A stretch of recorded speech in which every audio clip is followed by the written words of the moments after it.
UPSC 2021 की मोक्ष प्राप्ति की सीरीज में, जिसका नाम मोक्ष प्राप्ति इसलिए रखा हुआ है क्योंकि अगर आप रिलीजियसली अच्छे से इस लेक्चर में जितनी चीज़ें बोली गई हैं और जिस अंदाज में बोली गई हैं, जैसे समझाई गई हैं, अगर आप उसको अच्छे से सुन के फॉलो कर लें, ये 4 जो आपके साल के पेपर के सॉल्व किए जा रहे हैं और कैसे कैसे सॉल्व किए जा रहे हैं, जो एक्स्ट्रा वैल्यू ऐड किया जा रहा है, जो एरियाज़ बताए जा रहे हैं, अगर आप फोकस कर लेंगे तो आपको प्रीलिम्स क्वालिफाई करने से कोई नहीं रोक सकता।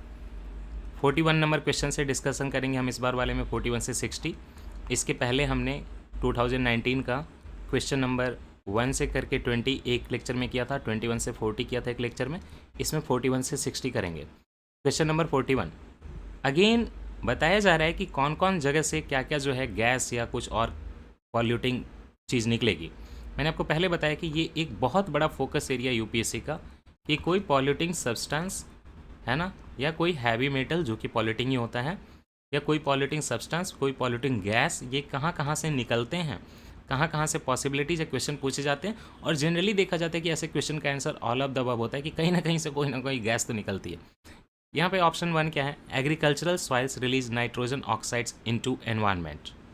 कुछ ना समझ में आ रहा तो ये तो समझ में आता है कि एग्रीकल्चर के सॉइल में नाइट्रोजन फिक्सेशन होती है, फिर वहाँ पे प्लांट वगैरह डेड होते हैं, फिर उनसे भी जो नाइट्रोजन का रिलीज होता है, बैक्टीरिया होते हैं सॉइल में, कुछ कुछ ऐसा रिलेट करके नाइट्रोजन तो समझ में आ रहा होगा, राइट। इसीलिए तो यूरिया फर्टिलाइज़र ये सब भी सॉइल पे अप्लाई किए जाते हैं, नाइट्रोजन की ज़रूरत होती है पौधों को। तो ये सारी चीज़ें, नाइट्रोजन की लीचिंग, नाइट्रोजन का रिलीज, नाइट्रोजन ऑक्साइड का रिलीज, नाइट्रोजन का फिक्सेशन, ये एग्रीकल्चरल सॉइल में होने वाली एक बहुत बड़ी फेनोमेनन है। तो इसको आप एक जनरल स्टेटमेंट की तरह कुछ ना भी समझे तो, वेगली भी समझे तो, इसको आप आराम से कर सकते कि हाँ भाई नाइट्रोजन ऑक्साइड रिलीज होगा। Cattle release ammonia into environment. अब ये कैटल से अमोनिया कैसे निकलता है, देखिए आपको सब लोगों को पता है कि यूरिन जो होता है, चाहे काऊ का हो, एनिमल का हो, किसका भी, अच्छा एक्सक्रीशन जो होती है बॉडी से, तो फाइनली नाइट्रोजन को निकालना होता है कई फॉर्म में। जो अगर आप बर्ड्स वगैरह को देखें तो वो सीधे सीधे क्या निकालते हैं, यूरिक एसिड निकालते हैं, हार्ड सा जो होता है ना। अगर आप बात करें कैटल की, एनिमल की, ह्यूमन की, तो वो यूरिन के फॉर्म में निकालते हैं। बर्ड का एक ही जगह से सब कुछ यूरिन के फॉर्म में निकालते हैं, कैटल वगैरह। कैटल की जो गौमूत्र बोले आप, जो बोले, जो यूरिन है, वो इसलिए नाम है क्योंकि उसमें यूरिया होता है ना। और यूरिया जो है फाइनली उसमें नाइट्रोजन होता है, चाहे वो यूरिया फर्टिलाइज़र आप डालें या कहीं से भी यूरिया लेकर आएँ, यूरिन में हो कुछ भी, उसमें नाइट्रोजन तो रहेगा। होता क्या है कि कैटल की जो फीसेज होती हैं उसमें बैक्टीरिया होता है, और उसमें एक एंजाइम होता है उन बैक्टीरिया में, यूरिएज। वो क्या करता है कि कैटल की जो यूरिन बाहर आएगी उस पर रिएक्ट करता है, और यूरिएज एंजाइम जो है यूरिन पे काम करके, यूरिया पे काम करके वहाँ से क्या रिलीज कर देता है, अमोनिया वगैरह के कंपाउंड रिलीज कर देता है। इस तरह से नाइट्रोजन का एमिशन आपके सॉइल से भी होता है, एग्रीकल्चर सॉइल से, उस पर जो फर्टिलाइज़र यूज़ करते हैं उससे भी होता है। कैटल के प्रोडक्ट के कारण भी अमोनिया आपके एनवायरनमेंट में रिलीज होता है एग्रीकल्चर फील्ड से। ठीक है, नाउ ये दोनों सही हैं। Poultry industry releases reactive nitrogen compounds into environment. यहाँ पे 1 सबसे ईजी था, लेकिन 1 से कुछ काम नहीं हो रहा। 1 से बस आप एक ऑप्शन एलिमिनेट करोगे, अटेम्प्ट तो फिर भी करना है, बाकी दोनों के बारे में भी जानना पड़ेगा। लेकिन कैटल का अगर आप यूरिया, यूरिन इतना भी रिलेट कर पाते तो अमोनिया बता देते हैं नाइट्रोजन का कंपाउंड। सिमिलरली यहाँ पे भी है, poultry industry releases reactive nitrogen compounds into environment, यहाँ पे भी वैसा ही सिस्टम है। पोल्ट्री वाला क्यों होता है, इसका पीछे साइंटिफिक रीजन क्या है, देखिए पोल्ट्री का जो सिस्टम होता है वहाँ पे कोल्ड स्टोरेज की इन्वॉल्वमेंट होती है। वहाँ पे रेफ्रिजरेशन के लिए, पोल्ट्री इंडस्ट्री में रेफ्रिजरेशन के लिए यूज़ किया जाता है लिक्विड नाइट्रोजन का। यूज़ इतना ज़्यादा इसका खतरनाक हो सकता है कि देखिए, ये कोई जनवरी की 2021 की न्यूज़ है, आपको पढ़ना वढ़ना नहीं है, बस बता रहा हूँ intensity. 6 kelvin liquid nitrogen leak at Georgia के पोल्ट्री प्लांट में। जॉर्जिया के पोल्ट्री के प्लांट में लिक्विड नाइट्रोजन का लीक हो गया और उससे 6 लोगों की मौत हो गई। और यहाँ पे आपसे क्वेश्चन ये नहीं पूछा था कि मुर्गे से रिलीज होता कि नहीं, poultry industry releases reactive nitrogen compounds into environment. बिल्कुल सही बात है, रेफ्रिजरेशन में लिक्विड नाइट्रोजन यूज होता है और वही काफ़ी रिएक्टिव होता है, काफ़ी रिएक्टिव होता है। खैर, तो इस तरह से इसका आंसर 1 2 3 होगा। कुछ नहीं समझ में आया तो ऐसे क्वेश्चन में सब जगह कर लें कि हाँ पॉसिबिलिटी तो नाइट्रोजन है, जहाँ भी एनिमल का इन्वॉल्वमेंट हो गया ना, नाइट्रोजन आ जाएगा। 42 what is common to the places known as Aliyar, Isapur and Kangsabati. अब इसका क्या करें, उस क्वेश्चन को देखेंगे उसके पहले ये आर्टिकल देखिए। Heavy flowing pen Ganga river threatens to breach banks. ये न्यूज़ आई थी अगस्त 17 2018 में, और यूपीएससी का एग्ज़ाम कब था, यूपीएससी का एग्ज़ाम था 2019 में, जून में, है ना। उसके 6 महीने तो नहीं बोलूँगा, 1 साल के अंदर ये आर्टिकल पब्लिश हुआ था, ठीक, जो आपके करंट अफेयर में आएगा। अब ये आर्टिकल क्यों पब्लिश हुआ था? क्योंकि उस समय पे केरला में हैवी फ्लड्स आए हुए थे, केरला वाले एरिया में हैवी फ्लड आ रहे थे। केरला के सारे रिवर के जो डैम थे ओवरफ्लो कर रहे थे और ये लग रहा था कि पता नहीं प्रलय आ जाएगा कि क्या हो जाएगा, बहुत ज़्यादा न्यूज़ में था। यहाँ पे रिवर की बात की गई थी, जो मेनली की गई थी पेन गंगा रिवर की ना, पेन गंगा। लेकिन ये पेन गंगा रिवर की जो बात की गई तो कहाँ की गई है? महाराष्ट्र की गई थी। पूरे एरिया में नीचे बाढ़ आ रहा था। लेकिन देखिए क्या कह रहे हैं, महाराष्ट्र में इस पेन गंगा रिवर के अराउंड कह रहे हैं there are 6 dams across Penganga in Maharashtra call Isapur, Sapali, Adan, Arnavati, upper lower, जो भी है। ईसापुर, ईसापुर क्या है? इसका मतलब कि ईसापुर पेन गंगा रिवर पे बनाया हुआ एक डैम है। यहाँ पे पेन गंगा के एक वहाँ से निकला है कि ईसापुर एक डैम है। अब क्वेश्चन तो इसे सॉल्व हो जाता है, लेकिन क्या आप सही में पेन गंगा रिवर पढ़ के महाराष्ट्र में पेन गंगा तो चलिए मैं आपको पढ़ा दूंगा, लेकिन उसके सारे छोटे छोटे डैम का नाम याद करेंगे? कुछ क्वेश्चन सॉल्व करने के लिए नहीं होते, ठीक। उसमें से एक ऐसा ही क्वेश्चन था जो कि सॉल्व करना डिफिकल्ट था। अब दूसरा एक था वहाँ पे कंसाबाती। कंसाबाती भी एक डैम है, लेकिन कंसाबाती एक डैम है वेस्ट बंगाल में। 1956 में जवाहरलाल नेहरू के टाइम पे जब सेकेंड 5 ईयर प्लान चल रहा था, तो वहाँ पे कंसाबाती डैम बनाया गया था। और ये ऐसा रिवर है जो कि आपको ना ज्योग्राफी में पढ़नी है ना, शायद मैं मैपिंग में पढ़ाऊँगा। एक नॉमिनल रिवर है कंसाबाती रिवर, और भी कुछ छोटी छोटी रिवर जिनके कोई नाम भी नहीं जानते हैं।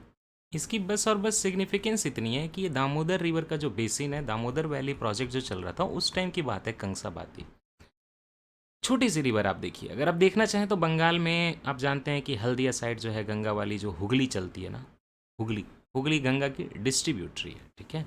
हुगली गंगा की डिस्ट्रीब्यूटरी। एक और आर्म जो है बांग्लादेश में चली जाती है, इंडिया में जो है ये हुगली, कोलकाता जो लोकेटेड है।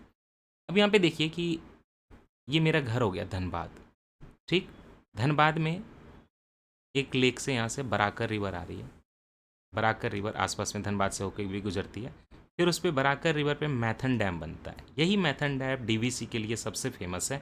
मैथन डैम काफ़ी खूबसूरत जगह है, ये मेरे घर के पास है। बराकर रिवर निकल के आती है ऐसे, मैथन डैम बनाती है, और उसके बाद जाके मिल जाती किस में? ये दामोदर रिवर जो आप देख रहे हैं ना मेन बीच में, ये दामोदर रिवर है। दामोदर रिवर पे पहले भी, चलिए इसको मैं और सिंप्लीफाई करता हूँ, छोड़िए। हुगली रिवर तो गंगा की डिस्ट्रीब्यूटरी ऐसे जा रही है, इसमें कोई दिक्कत नहीं, इतना तो क्लियर है। हुगली रिवर में मेन ट्रिब्यूटरीज देखिए, एक ये जो बीच में आप देख रहे हैं ये दामोदर रिवर है, और ये सबसे बड़ी वहाँ पे उसकी ट्रिब्यूटरी है। दामोदर रिवर में आप देखें कि कौन कौन से रिवर आ रही है, तो ये कोनार लेक है यहाँ पे, और यहाँ पे कोनार रिवर आ रही है। दामोदर रिवर पे एक और तेनू घाट भी है, ये भी एक प्रोजेक्ट है। तेनू घाट, कोनार, ये सारे डैम बनाए हुए हैं। तिलैया डैम भी बनाया हुआ है। तिलैया डैम लेकिन दामोदर पे नहीं है, तिलैया डैम बराकर पे है। और फिर आगे जाके बराकर पे मैथन डैम भी है, और फिर बराकर जाके दामोदर में मिल जाती है। तो दामोदर पे कौन सा डैम फेमस है? पंचेत डैम, जो आजकल मैं थंबनेल में बनाता हूँ, जो गूगल की पिक्चर लगी हुई पीछे पहाड़ियाँ हैं, वो पंचेत डैम के ही अंदर है, मेरे घर के बगल में। तो ये पंचेत डैम।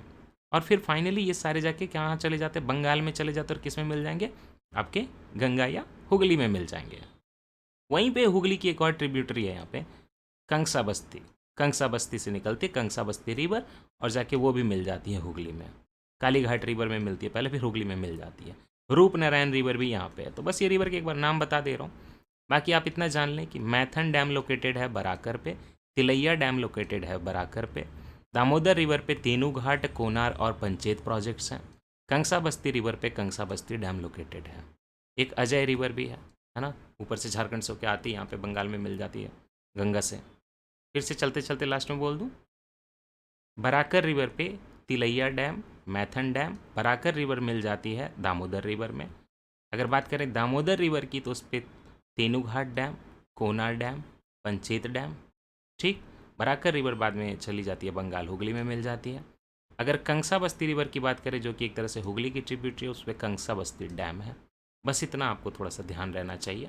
अजय रिवर भी इसी एरिया में फ्लो करती है, इसका नाम जान लीजिए। कालीघाट तो आप जानते हैं बंगाल के एरिया में, रूपनारायण रिवर भी इसी एरिया में। That's it. मैं भी परेशान हो गया तब से कि फ्लड का नाम ले रहा हूँ, केरल केरल तो कहाँ है। देखिए यहाँ पे कोयम्बटूर की न्यूज़ है, ये तमिलनाडु की, और ये न्यूज़ आई थी, हालांकि ये टाइम्स ऑफ इंडिया में है, दिखा रहा हूँ जो August 16, 2018 का। अगस्त मतलब क्या? मानसून, मानसून के around flood, flood, rain water बहुत ज़्यादा। ये सारे जो डैम थे ना पानी से उबल रहे थे, इसलिए न्यूज़ में बार बार आ रहे थे, लेकिन रीजनल न्यूज़ में थे। यूपीएससी में नेशनल तैयारी की जाती है, इतना रीजनल कौन याद रखेगा यार। तो कोयम्बटूर की न्यूज़ आई थी कि वहाँ पे एक प्रोजेक्ट है केरल में, परम्बिकुलम अलियार प्रोजेक्ट, और वहाँ से पानी निकल के भेज दिया जा रहा था एक्स्ट्रा वाला, तो तमिलनाडु में जो हालत ख़राब हो गई थी, इसलिए वहाँ पे ये अलियार डैम वगैरह न्यूज़ में आ रहे थे। बोल रहे थे कि लास्ट टाइम जो था, ये हमें केरल का क्यों नाम ले रहा था कि केरल तमिलनाडु में 2018 में जो रेन हुई थी, उसके बाद लास्ट 1924 में इतनी रेन हुई थी, लगभग 100 साल बाद इतनी रेन हुई थी, इसलिए बहुत न्यूज़ में आ रहे थे।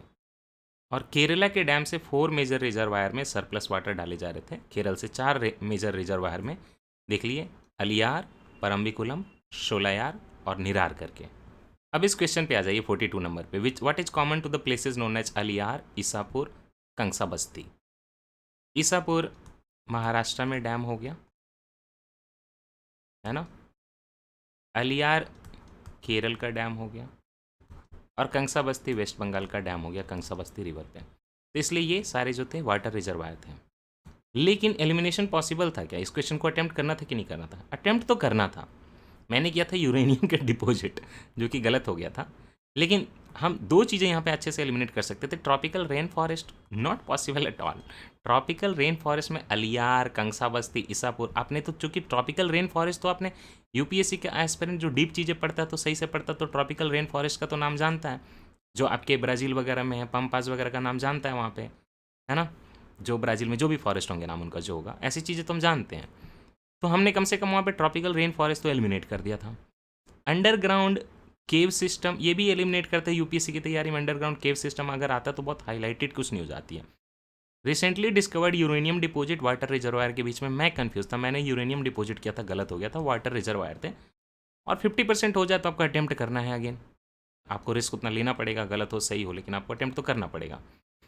ठीक है, ये क्वेश्चन बहुत आसान था, ये बार बार पीटी 365 मंथली मैगजीन में आ रहा था कि अगर हम बात कर रहे हैं हाइड्रोजन एनरिच सीएनजी की, मतलब हाइड्रोजन में सीएनजी में थोड़ा सा हाइड्रोजन मिला दें, तो उसकी बात कर रहे थे। तो बोल रहे थे कि उसके बारे में क्या स्टेटमेंट सही है। ये ना प्रॉपर्टी रिलेटेड है, एप्लीकेशन रिलेटेड नहीं है। इसका मेन एडवांटेज बोल रहे थे कि हाइड्रोजन सीएनजी डालेंगे तो elimination of carbon dioxide emission, carbon monoxide emission होगा। हाइड्रोजन सीएनजी करेंगे यूज़ तो मेन एडवांटेज ये है कि elimination of carbon monoxide emission होगा। सीएनजी में ऑलरेडी बहुत अच्छे से बर्निंग होती है और उसमें कार्बन डाइऑक्साइड रिलीज होता है, कार्बन मोनोऑक्साइड नहीं होता। कंप्रेस्ड नेचुरल गैस में CO2 का एमिशन इशू है, कार्बन मोनोऑक्साइड का इशू नहीं है, तो ये तो एलिमिनेट कर सकते थे। HCNG as fuel reduces carbon dioxide and hydrocarbon emission, हाँ ये बात सही है। जो CNG में CO2 की एमिशन होती थी, हाइड्रोजन को और क्लीन फ्यूल माना जाता है, तो कार्बन डाइऑक्साइड कम होगा एमिट, और बाकी हाइड्रोकार्बन, बेंजीन वगैरह जो भी रिलीज होते हैं CNG में, वो भी कम रिलीज होंगे। कार्बन के कंपाउंड और भी हाइड्रोकार्बन कम रिलीज होंगे। क्यों कम रिलीज होंगे आप बताइए? इसलिए कम रिलीज होंगे कि CNG एक कंप्रेस्ड नेचुरल गैस कहीं ना कहीं एक फॉसिल फ्यूल है।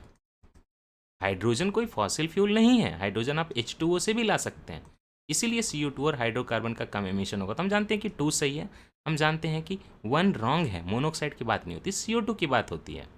नेक्स्ट स्टेटमेंट ये बोलता है कि कितना वॉल्यूम हम हाइड्रोजन को CNG में ब्लेंड करेंगे। हालांकि ये था PT 365 मंथली मैगजीन में था ऑलमोस्ट कितना ब्लेंड करना चाहिए, आजकल कितना ब्लेंड हो सकता है, 1/5 की बात होती है, तो लेकिन हमें नहीं पता है मान लीजिए। लेकिन हमें ये पता है कि 1 तो नहीं होगा, CO2 की बात होती है, कार्बन मोनोऑक्साइड की नहीं। हमें ये पता है कि फॉसिल फ्यूल नहीं है, हाइड्रोजन मिलाएंगे तो उससे क्या होगा कि CO2 और हाइड्रोकार्बन का एमिशन कम होगा, ये सही है। वी नो कि 1 रॉन्ग है, 2 सही है, 3 के बारे में हम नहीं जानते। What about 4th, hydrogen CNG makes the fuel less expensive than CNG। अब मुझे ये बताइए कि हाइड्रोजन एक्सपेंसिव है या CNG एक्सपेंसिव होगा? CNG एक फॉसिल फ्यूल है यार, इसके कई जगह से ऑलरेडी CNG जो है निकाला जा रहा है, मीथेन वगैरह निकाला जा रहा है। आपकी कोल हो गई, आपका पेट्रोलियम हो गया, डीजल हो गया, बाकी जितने भी गैसेज हैं इसके ऑलरेडी हमारे जो है एक्सट्रैक्शन वगैरह चल रही है और वहाँ से आ रही है, टेक्नोलॉजी डेवलप्ड है। बच्चा बच्चा जानता है कि हाइड्रोजन को एज ए फ्यूल यूज़ करना बहुत अच्छा होगा, क्योंकि हाइड्रोजन की बहुत कम मात्रा से बहुत ज़्यादा एनर्जी आती है। हम पढ़ रहे हैं शुरू से साइंस में। बच्चा बच्चा ये जानता है कि हाइड्रोजन अवेलेबल भी बहुत ज़्यादा है, क्योंकि हाइड्रोजन पानी में ही होता है। लेकिन भैया पानी को ब्रेक करके, दैट मीन्स कि लाइसिस करके हाइड्रोजन का निकालना, ये ऐसी टेक्नोलॉजी है जिसको डेवलप किया जा रहा है अभी तक, अभी फुल्ली नहीं हुआ है, और हुआ भी है तो बहुत एक्सपेंसिव है। नहीं तो हम सब कुछ हाइड्रोजन से चलाते हैं। हाइड्रोजन में 2 प्रॉब्लम है। एक तो हाइड्रोजन के बर्निंग को कंट्रोल करना है क्योंकि बहुत ज़्यादा एनर्जी होती है, दूसरा हाइड्रोजन का सोर्स से निकालने के लिए बहुत एक्सपेंसिव होते हैं, ये बच्चा बच्चा जानता है। तो H C N G makes the fuel less expensive than C N G, ये कैसे होगा? महंगा पड़ेगा, जैसे ही हाइड्रोजन को इन्वॉल्व करोगे आप महंगा हो जाएगा, तो ये नहीं होगा। अब वी नो कि 1 नहीं होगा, 4 नहीं होगा, लेकिन 2 होगा, और 3 के बारे में हम श्योर हैं, सॉरी श्योर नहीं है। ठीक है, अभी तक हम क्या जानते हैं? 1 नहीं होगा, 4 नहीं होगा, लेकिन 3 होगा, सॉरी 1 नहीं होगा, 4 नहीं होगा, लेकिन 2 होगा, और 3 के बारे में नहीं जानते। तो क्वेश्चन इतने से सॉल्व होगा क्या कि 2 राइट है, 1 4 रॉन्ग है? ऑप्शन देख के पता चलेगा। हमने क्या बोला कि 2 राइट है, 1 और 4 रॉन्ग है, इतना हमें पता चल गया। तो जहाँ जहाँ 4 है उसको हटा दीजिए। एक्सपेंसिव तो पक्का होगा यार, इसमें कोई शक नहीं है, हाइड्रोजन सीएनजी। अब हमारे पास 1 और 2 एंड 3 बच गए। नाउ वी नो कि 2 इज राइट, तो 2 एंड 3 आंसर। ठीक, सिंपल, 2 एंड 3 आंसर हो जाएगा यहाँ पे। तो जो ब्लेंडिंग वाले की मात्रा समझनी थी उसकी ज़रूरत पड़ी क्या? जो हाईली टेक्निकल था कि 10% होगा कि 15% होगा कि 50% होगा, आप भूल रहे थे डेटा वो, अगर उसकी तो ज़रूरत है ही नहीं। हाइड्रोजन सीएनजी हमेशा महंगा होगा, कॉस्टली होगा। यहाँ पे कार्बन मोनोऑक्साइड की बात नहीं होगी, कंसर्न होता है CO2 सीएनजी में, और CO2 की एमिशन कम होगी, हाइड्रोकार्बन की एमिशन कम होगी, क्योंकि हाइड्रोजन फॉसिल फ्यूल है ही नहीं। बस इसी से क्वेश्चन सॉल्व हो गया, 2 एंड 3 आ गए। आपको 2 मतलब 3, 2 एंड 3 क्यों आ गए? क्योंकि यू नो कि 2 राइट है, लेकिन 1 एंड 4 तो रॉन्ग निकले हैं, तो हो गया आंसर। ठीक, एलिमिनेशन की कितनी अच्छी टेक्निक है। टेक्निक क्या है? ये कॉमन सेंस है। Why are dew drops not formed on a cloudy night? जब बादल छाए रहते हैं तो पेड़ के पौधों पे या किसी सरफेस पे ड्यू के ड्रॉप्स क्यों नहीं बनते हैं? ये नॉर्मल ज्योग्राफी का क्वेश्चन है। होता क्या है कि जब बादल बहुत छाए रहते हैं तो जो आपकी इंफ्रारेड रेडिएशन जो रात में निकलती है, थोड़ी देर पहले ही पढ़ा है ना, देखिए दूसरे क्वेश्चन का आंसर दूसरे में है। इंफ्रारेड रेडिएशन जो अर्थ के सरफेस से लौट के जाती है रात में, दिन में गर्म होता है अर्थ, रात में उसको रिलीज करता है infrared long wavelength low frequency lights. ये ऊपर जाके क्या होता है कि आपको थोड़ी देर पहले मैंने क्या पढ़ाया था, सीरस क्लाउड वगैरह सब इसको वापस जो है अब्जॉर्ब कर लेते हैं, अर्थ की तरफ रिफ्लेक्ट करते हैं। अर्थ की तरफ रिफ्लेक्ट करते हैं क्लाउड्स, है ना। उससे क्या होता है कि अर्थ पे गर्मी बढ़ जाती है। अब ड्यू बनने के लिए कंडीशंस होती हैं। ड्यू बनने के लिए ये कंडीशन होती है कि विंडी कंडीशन नहीं होनी चाहिए, हवा बहुत चलती रहेगी, तो फिर ये ड्यू के ड्रॉप्स जमेंगे कैसे, नमी जमेगी कैसे? विंडी नहीं होना चाहिए।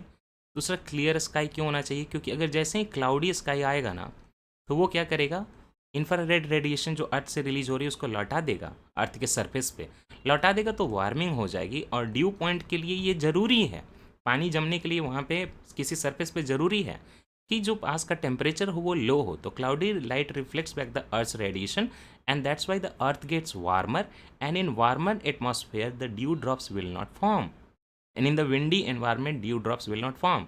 यही रीजन है। इसका आंसर कहीं ना कहीं क्लाउड सीडिंग वाला जो क्वेश्चन, क्लाउड सीडिंग नहीं सॉरी क्लाउड थिनिंग वाला जो क्वेश्चन था उससे भी रिलेटेड है।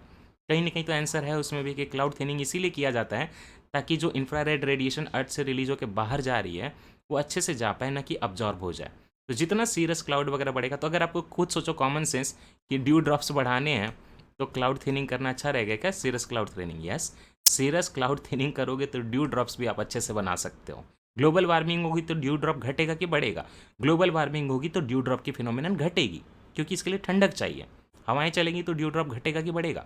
घटेगा, क्योंकि इसके लिए काम एनवायरनमेंट चाहिए, पानी जमे। यहाँ पे अब कंफ्यूजन कहाँ हो सकता था? पहला ऑप्शन देखिए, clouds absorb the radiation release from the earth surface. Cloud absorb कर ले रेडिएशन को तो हमें फर्क नहीं पड़ता, क्लाउड उस रेडिएशन को रिफ्लेक्ट कर दे अर्थ के रेडिएशन पे, रिफ्लेक्ट कर दे अर्थ के रेडिएशन को, इससे प्रॉब्लम होती है। तो दोनों कंडीशन होती है, क्लाउडी नाइट में क्लाउड अब्जॉर्ब भी करेगा रिफ्लेक्ट भी करेगा, लेकिन जब ड्यू ड्रॉप नहीं बनेगा तो उसका कारण यह है कि रिफ्लेक्ट होकर अर्थ पे फिर से रेडिएशन आके अर्थ की तरफ गर्मी फैला दे रही है, उससे दिक्कत हो जाएगी। Earth surface would have low temperature on cloudy nights. Low temperature होगा तो ड्यू बनेगा, है ना। ये तो बिल्कुल उल्टा दिया हुआ है। Clouds deflect the blowing wind to ground level. नहीं, क्लाउड होने से वो ब्लोइंग विंड को ग्राउंड लेवल पे डिफ्लेक्ट कर देता है, ऐसा कुछ नहीं है, ठीक है। हालांकि विंडी कंडीशन में भी नहीं बनता है, लेकिन वो रीजन नहीं है। तो अच्छा क्वेश्चन था ये। Consider the following statements. The 44th amendment to the constitution of India introduced an article placing the election of the prime minister beyond judicial review. ये 44th अमेंडमेंट नहीं था, ये 39th अमेंडमेंट था, जिसमें president, vice president, prime minister सबके election के लिए अगर कोई डिस्प्यूट होगा तो पार्लियामेंट की एक बॉडी कॉन्स्टिट्यूट होगी, वो देखेगी जुडिशियल रिव्यू ने। ये किया गया था 39th अमेंडमेंट में। First statement was wrong. The supreme court of India struck down the 99th amendment to the constitution of India as being violative of the independence of judiciary. This is known as National Judicial Appointment Commission, जो अरुण जेटली के time पे आया था कि judiciary में recruitment और transfer कैसे होगा, तो ये अपॉइंटमेंट और ट्रांसफ़र कैसे होगा। तो इस सारे के लिए जो NJAC एक्ट बनाया था, कॉन्स्टिट्यूशनल अमेंडमेंट एक्ट किया गया था 99th, उसको सुप्रीम कोर्ट ने अल्ट्रा वायरस किया था। बोला था कि basic structure of the constitution जो है, इंडिपेंडेंस ऑफ द जुडिशियरी, उसके खिलाफ जाता है। तो ये बात सही है। इस तरह से आंसर है 2 ओनली होगा, 1 नहीं होगा। अब लॉजिक लगेगा क्या? हाँ लगाइए लॉजिक। ऐसी कोई भी चीज़ जिसमें जुडिशियरी को कम हक दिया जा रहा हो, पॉलिटी को ज़्यादा हक दिया जा रहा हो, ये 44th अमेंडमेंट में नहीं होगा। 44th अमेंडमेंट में तो सारे रिफॉर्म किए गए थे। सॉरी, बीच में खाना आ गया था तो मैं थोड़ा ट्रैक लूज़ कर दिया मैंने। इसको फिर से देख लेते हैं ना। तो बोल रहे हैं कि 44th अमेंडमेंट में कॉन्स्टिट्यूशन ऑफ इंडिया इंट्रोड्यूस किया कि जो इलेक्शन होंगे प्राइम मिनिस्टर के, उसको जुडिशियल स्क्रूटनी नहीं होगी, सुप्रीम कोर्ट, हाई कोर्ट उस पर कुछ नहीं कर सकता। आपको ये पता होना चाहिए कि 42nd अमेंडमेंट तक जो इंदिरा गांधी ने कराया था, उसको करेक्ट करने के लिए 44th अमेंडमेंट में बहुत कुछ किया था मोरारजी देसाई की शॉर्ट लिव्ड जनता पार्टी की गवर्नमेंट ने। तो ये सारे जो उन्होंने अमेंडमेंट किए थे ना 44th में, वो रिफॉर्मेटिव अमेंडमेंट किए थे कि मतलब जो है इंडिपेंडेंस ऑफ जुडिशियरी बची रहे, पॉलिटी सही रहे, प्रेसिडेंट का रूल फट से ना लग जाए, सब चीज़ों में जो है तो सावधानी बरती गई थी, अच्छी चीज़ें की गई थी। बस एक चीज़ को छोड़ के कि राइट टू प्रॉपर्टी जो है आपके फंडामेंटल राइट से हटा के आपकी कॉन्स्टिट्यूशनल राइट बना दी गई थी। बाकी सारी ऐसी चीज़ें की गई थी जो कि इंदिरा गांधी कर रही थी, उसके खिलाफ की गई थी, ताकि हद से ज़्यादा ऑटोक्रेटिक गवर्नमेंट ना हो जाए। और ये कहीं ना कहीं ऑटोक्रेसी की तरफ ही जाता है कि प्राइम मिनिस्टर का कुछ भी इलेक्शन हो जाएगा, उसमें कुछ भी दिक्कत हो जाएगी, उसकी जुडिशियल रिव्यू नहीं होगी। तो लॉजिकली अगर आप थोड़ा सा सोचते, थोड़ी सी पॉलिटी समझते, थोड़ी सी पॉलिटिशियंस को समझते कि वो क्या करना चाहते हैं, क्यों करना चाहते हैं, थोड़ा सा 44th अमेंडमेंट पढ़ते, तो आपको ये समझ में आ जाता है कि ये तो नहीं हो सकता, ये नहीं हो सकता। मैंने यही सोच के खाली किया था, मुझे नहीं पता था ये चीज़ें ठीक से। मुझे कहाँ पता था कि 39th अमेंडमेंट में ये चीज़ हुई थी, मुझे नहीं पता था यार। तो सिंपली इसको मैंने मार्क कर दिया कि ये नहीं होगा, वो नहीं होगा। तो उसके साथ मेरे पास बस 2 ऑप्शन बचे थे, 2 एंड नाइदर 1 एंड 2। ये क्वेश्चन बहुत ईजी था। 2015 की हालांकि ये न्यूज़ है, नेशनल जुडिशियल अपॉइंटमेंट कमीशन को ख़त्म कर दिया था सुप्रीम कोर्ट ने, बोला ये गलत है। लेकिन ये इतनी ज़्यादा न्यूज़ में है कि ये कंटेम्प्रेरी न्यूज़ में आता है, और ये कोई करंट अफेयर का पार्ट नहीं है। अब ये स्टैटिक का पार्ट है, आपके लक्ष्मीकांत के चैप्टर में आपको सीधा सीधा अब मिल जाएगा नए एडिशन में। ठीक है, कि नेशनल जुडिशियल अपॉइंटमेंट कमीशन को सुप्रीम कोर्ट ने बोला था कि ये वायलेटिव है इंडिपेंडेंस ऑफ द जुडिशरी का, जो कि आपका एक बेसिक स्ट्रक्चर का पार्ट है। That's why 2 only. Now but you know कि 1 कैसे एलिमिनेट कर सकते now, right? You understand the polity. Morarji Desai was trying to make extra safeguard against the autocratic government which had happened during the emergency period and 42nd amendment। उसी सबको ठीक किया जा रहा था। तो कितना इंडिपेंडेंस दे देंगे वो डेमोक्रेटिक पॉलिटी को कि भाई प्राइम मिनिस्टर जैसे मन चुने जाए और सुप्रीम कोर्ट कुछ न देख सके, ये नहीं होगा। तो ये 39th अमेंडमेंट में ऐसी कोशिश की गई थी। लंबा सा क्वेश्चन 46 नंबर। यही लंबे लंबे क्वेश्चन पढ़ने में टाइम लग जाता है, पता है, यूपीएससी के एग्जाम में। जनरली जो लंबे क्वेश्चन रहते हैं उनका आंसर ईजी रहता है, लेकिन 4 स्टेटमेंट और उनकी लेंथ देखिए आप, पूरा एक रीडिंग कॉम्प्रिहेंशन है। The motion to impeach a judge of the Supreme Court of India cannot be rejected by the Speaker of the Lok Sabha as per the Judges Inquiry Act 1968। आपको ये पता होना चाहिए, अगर थोड़ी बहुत अगर आपने पढ़ी है, जुडिशियरी वगैरह का पढ़ा है, सुप्रीम कोर्ट हाई कोर्ट का चैप्टर, नहीं आराम से लोकसभा के स्पीकर उस चीज़ को रिजेक्ट कर सकते हैं। 100 लोगों के साइन करने से ये मोशन आता है, प्रिसाइडिंग ऑफिसर उसको चाहें तो रिजेक्ट कर सकते हैं, कोई दिक्कत नहीं है। ये स्टेटमेंट रॉन्ग है, ठीक, अगर आपने पढ़ा होता तो वहाँ पे कर लेते। उस स्टेटमेंट को रॉन्ग करने के बाद अगर आपको जानकारी है, पढ़ा है, तो आपके पास ये 2 चीज़ें बच जाती है। और जब 2 चीज़ें कॉमन हो, तो यहाँ पे एक कॉमन है, तो जनरली आपका स्टेटमेंट यहाँ पे 3-4 होता है। बट खैर खाली उस पर नहीं चलेंगे, आपको ये पूरी नॉलेज होनी चाहिए। सेकेंड स्टेटमेंट कहता है the constitution of India defines and gives details of what constitutes incapacity and proved misbehaviour. अब ये चीज़ जो है सीधे सीधे लक्ष्मीकांत से बोरो की गई है कि कॉन्स्टिट्यूशन ऑफ इंडिया में बोलते हैं कि जजेस की जो इंक्वायरी एक्ट वगैरह जो है, जजेस का जो रिमूवल का प्रोसेस है, जज को रिमूव करने का जो यहाँ पे होता है, आपके जो जज को रिमूव करने का जो यहाँ पे ग्राउंड होता है, सीधे सीधे लिखा हुआ है इनकैपेसिटी एंड प्रूव्ड मिसबिहेवियर, लेकिन उसको डिफाइन नहीं किया हुआ है इंडियन कॉन्स्टिट्यूशन में। लक्ष्मीकांत का स्टेटमेंट है, you very well know that. The details of the process of impeachment of the जजेज of the supreme court of India are given in the जजेज inquiry act. बिल्कुल सही। कहीं ना कहीं 1 से आपका आंसर 1 से आपका 3 का स्टेटमेंट रिलेटेड है। 1 बताता है कि जजेज इंक्वायरी एक्ट के हिसाब से स्पीकर को इजाज़त है कि नहीं कि वो उस मोशन को, रिमूवल ऑफ द जज के मोशन को रिजेक्ट कर सके। 3rd बोलता है कि पूरी जो डिटेल है वो दी हुई है 1968 के एक्ट में। तो कहीं ना कहीं ये जो स्टेटमेंट यहाँ से उन्होंने निकाला है ना, वो 3rd स्टेटमेंट का सब पार्ट है। That means I am trying to say कि first statement is sub part of third statement, लेकिन वर्डिंग चेंज कर दी गई। तो जिस क्वेश्चन बना रहे हो तो उन्होंने पढ़ा होगा कि रिमूवल ऑफ द जजेस कैसे होती है, तो उन्होंने देखा कि जजेज इंक्वायरी एक्ट में सब कुछ लिखा हुआ है, एक स्टेटमेंट डाल दी, ये सही स्टेटमेंट है। लेकिन उसमें उन्होंने देखा कि लोकसभा के राज्यसभा के स्पीकर उसको रिजेक्ट कर सकते हैं, तो उन्होंने क्या बोल दिया कि कैन नॉट रिजेक्ट कर सकते हैं, तो ये स्टेटमेंट उन्होंने रॉन्ग बना दी, ये राइट बना दिया। और जो प्रूव्ड मिसबिहेवियर इन कैपेसिटी है लक्ष्मीकांत में मिल जाएगा, ठीक है, लेकिन उसको डिफाइन नहीं किया गया, तो ये रॉन्ग है। If the motion for the impeachment of a जज is taken up for voting, the law requires the motion to be backed by each of the house parliament and supported by a majority of total membership of not less than 2/3 की majority चाहिए होती है present and voting की। ये सब लक्ष्मीकांत में लिखा हुआ है। 3 और 4 इसका राइट स्टेटमेंट है। लेकिन एक चीज़ है कि आप इतना तो जानते थे कि जजेज इंक्वायरी एक्ट इन्वॉल्व है, तो यहाँ पे आप ऐसे भी आप 1-2 हटा सकते थे, आपके पास 3 ऑप्शन बचते। अगर आपको इतना भी पता होता कि प्रूव्ड मिसबिहेवियर और इनकैपेसिटी डिफाइन नहीं है, तो फिर आप यहाँ पे 1-2 भी हटा सकते थे। ऐसे करके आप एलिमिनेट करके डिफरेंट 1, 2, 3, 4 4 स्टेटमेंट है, उसमें आपको लक्ष्मीकांत पढ़ी होती ना, तो ये क्वेश्चन सॉल्व करने में आपको कोई दिक्कत नहीं आती। ठीक है ना, चलो 47।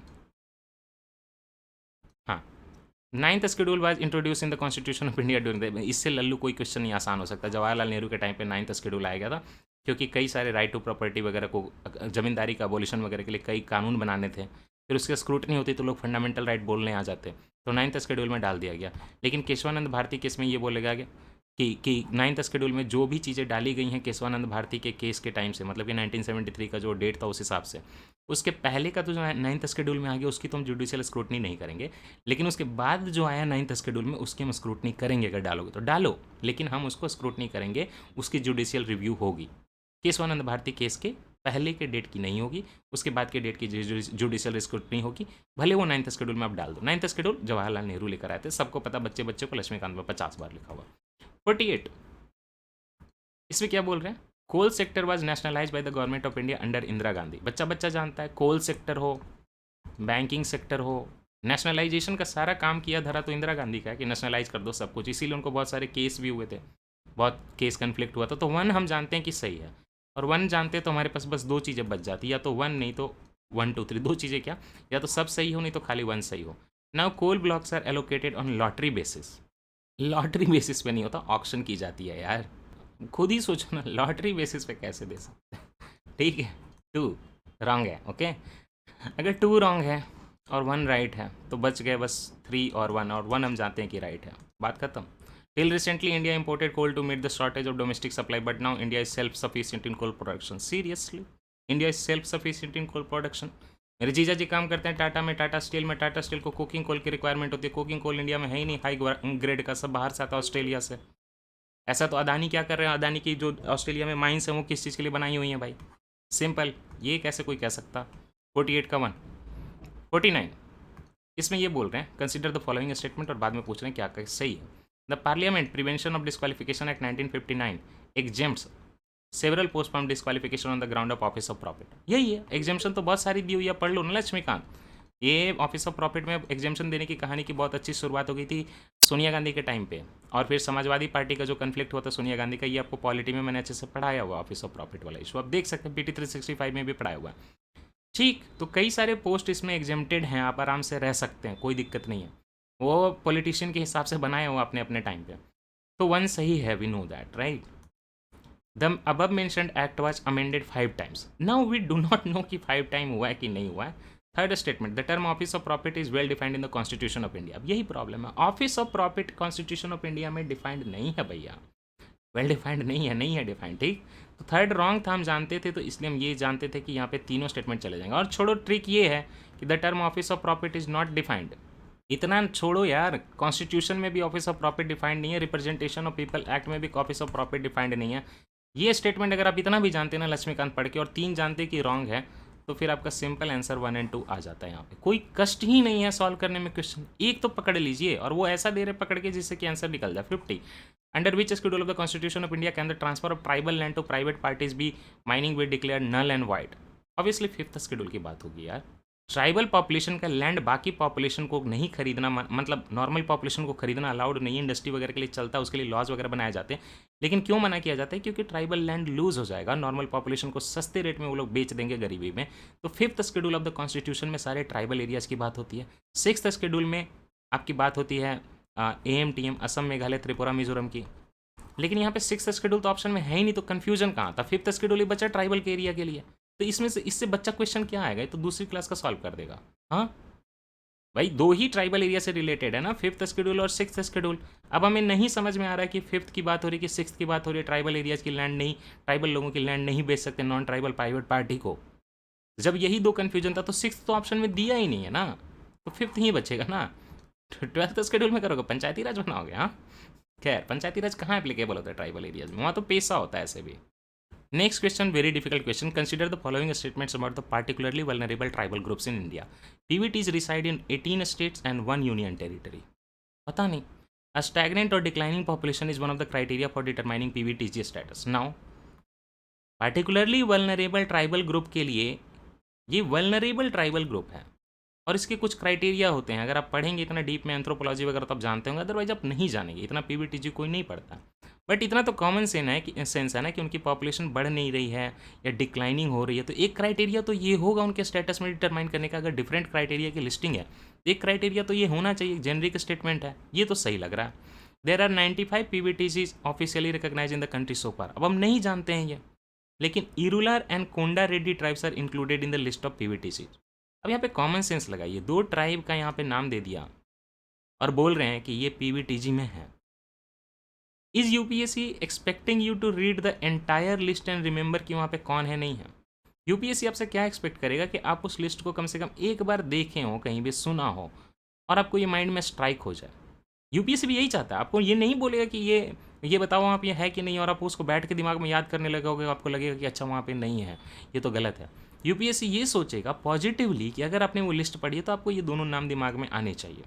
ठीक है, उस हिसाब से अगर देखोगे पॉजिटिविटी के साथ तो आपको आंसर राइट लगेगा, स्टेटमेंट राइट लगेगा। ठीक है, निगेटिव नहीं डाल रहा, पॉजिटिव डाल रहा है कि आपको ने लिस्ट अगर देखा हो, उनके बारे में कुछ सुना हो, तो आपको स्ट्राइक डाउन होना चाहिए दिमाग में और आपको सही लगे। ये सही लग रहा और ये सही लग रहा पीवीटीजी। कम से कम हमें 2 और 4 में तो हम ऑलमोस्ट श्योर हो रहे हैं, राइट।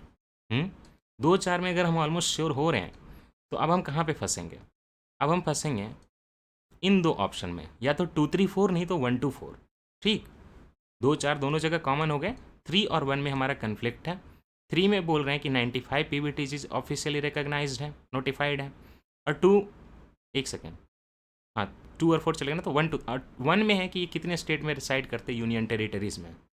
50% बचा तो अब मार्क तो करना है, लेकिन चलिए गवर्नमेंट के डॉक्यूमेंट्स एक बार आपको बस बता दे रहा हूँ कि अगर हमने 2001 की सेंसस की थी तो हमने यहाँ पे देखा था 75 पीवीटीजीज हैं इंडिया में, और यहीं से वो डॉक्यूमेंट से ही स्टेटमेंट निकाला हुआ है। पीवीटीजीज जो है 75 in number, residing in 17 states and 1 union territory. तो क्या क्या चेंज कर दिया यूपीसी ने यहाँ पे? ये एक उन्होंने डेटा चेंज कर दिया है स्टेट्स वाला। उसमें क्या चेंज किया? 18 स्टेट्स नहीं, पीवीटीजीज के जो जनसंख्या है वो 17 स्टेट में है। 1 यूनियन टेरिटरी वाला स्टेटमेंट सही था, तो 2 स्टेटमेंट में से इसमें 50% चांस, 2 स्टेटमेंट हो गया ना इसमें, एक यूनियन टेरिटरी हो गया, एक पीवीटीजी और स्टेट हो गया, तो थोड़े चांसेस रॉन्ग होने के होते हैं, आप गेस कर सकते हैं, हालांकि बहुत सही तरीका नहीं है। तो 18 स्टेट्स में नहीं है, 17 स्टेट्स और 1 यूनियन टेरिटरी में, इसलिए ये रॉन्ग था। स्टैग्नेंट पॉपुलेशन वाला तो हमने कॉमन सेंस लगा लिया था कि ठीक है। यहाँ पे 95 पीवीटीजी जो है चेंज करके 75 को चेंज करके किया हुआ, तो ये दोनों रॉन्ग है। इसका आंसर जो है, यहाँ पे गड़बड़ हो रही है। मैंने मिनिस्ट्री वाले का भी देखा, वो 2001 का डेटा था, और अगर मैं ये विकास पीडिया देख रहा हूँ तो यहाँ पे ये बोल रहे हैं 17 स्टेट्स हैं और एक यूनियन टेरिटरी है ना, 2011 के सेंसस में भी बोल रहे हैं, और 75 पीवीटीजीज हैं। ये क्यों हो रहा है आपको पता है? क्योंकि आंध्र प्रदेश से तेलंगाना बन गया, इसलिए ये चक्कर हो गया हमारे साथ। आंध्र प्रदेश से जैसे तेलंगाना बन गया तो अब 18 स्टेट्स हो गए, यूनियन टेरिटरी ये क्यों, अंडमान निकोबार वाली, इसलिए हुआ ये। बात को समझिए, ऐसे 17 स्टेट्स ही थे, लेकिन ये तेलंगाना बाद में बन गया 2011 के सेंसस के बाद। जो 17 का मैंने आपको डेटा दिखाया था, 1 यूनियन टेरिटरी का जो डेटा दिखाया था, वो था डेटा 2011 के सेंसस का। तेलंगाना बन गया 2014 में, तो जो 17 था वो अब क्या हो गया, 18 हो गया। तो उस हिसाब से यूपीएससी ने अपडेटेड इन्फॉर्मेशन दी है और एकदम बिल्कुल सही दिया। 18 स्टेट्स एंड 1 यूनियन टेरिटरी, ये सही है। सॉरी, स्टैग्नेंट तो हमने मान लिया था कि ये सही होगा, अज्यूम कर लिया था अच्छे से, ये हमें नहीं पता था। इरूलर एंड कोंडी हमने माना था कि अगर दे रहा है तो अपनी मेमोरी को रिफ्रेश करने के लिए दे रहा है, उसी हिसाब से पॉजिटिव स्टेटमेंट है। सारे नहीं रट के देखें, याद आ जाए कि वहाँ पे है, क्योंकि होना याद आता है, नहीं होना याद नहीं होता। क्योंकि नहीं होने के लिए आपको पूरी लिस्ट दिमाग में याद करनी पड़ेगी 75 ट्राइब की, लेकिन होने के लिए आपको वो नहीं है, स्ट्राइक आउट हो जाएगा कि हाँ मैंने ये कहीं पढ़ा हुआ था पीवीटीजी में, तो इसलिए ये सही लग रहा था। लेकिन हमने तो 2 और 4 कर लिया था, तो उसके हिसाब से भी आंसर आ जाता है 1 to 4, है ना, तो कोई इशू नहीं है। आप कॉमन सेंस का यूज़ करके भी इसको सॉल्व कर सकते थे, लेकिन 1 to 4 अपडेटेड यूपीएससी का डेटा है, thanks to UPSC. With reference to the Constitution of India, prohibitions or limitations or provisions contained in ordinary laws cannot act as prohibitions or limitations on the constitutional powers under Article 142. It would mean which of the following? Under Article 142, under what 142 आपने पढ़ा है कि नहीं पढ़ा है? 142 of the Constitution of India. Enforcement of decrees and orders of the Supreme Court. ठीक. The Supreme Court in the exercise of its jurisdiction may pass such decree or order or make such order as is necessary for doing complete justice.